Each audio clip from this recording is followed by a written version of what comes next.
¿Cómo pasáis por ahí? Por aquí sí, ahí no hay, cuando termine la carrera, pasáis. Venga Carmen, muy bien, venga.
Venga, Andreita, un poquito más, que ya estás.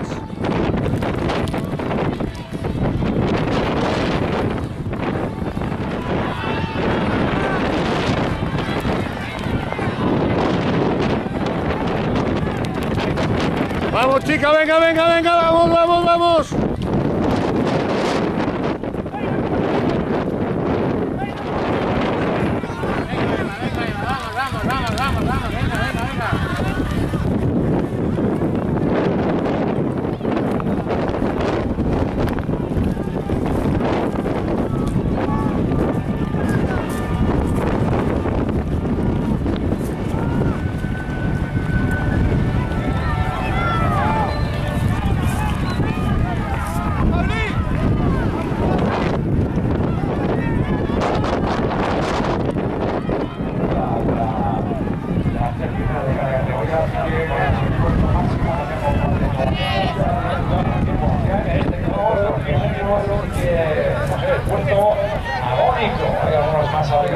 Ahí estamos, venga campeonas. Primera de mira, ¿ves? No me confunda.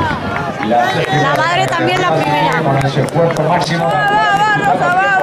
Este cross, 2000 metros, así que hacemos el esfuerzo agónico. Hay algunos más abrigados que otras, así que la una que salta de la mejor manera posible también las condiciones. Lentita, la marcha también a afrontar, decimos al 100% también esta prueba del día de hoy. Vemos que de cara a la línea meta, por lo que tiene el pinito a favor.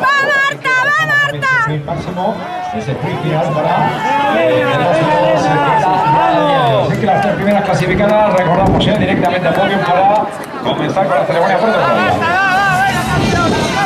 Las 5 primeras clasificadas, 5 primeras clasificadas. Gracias.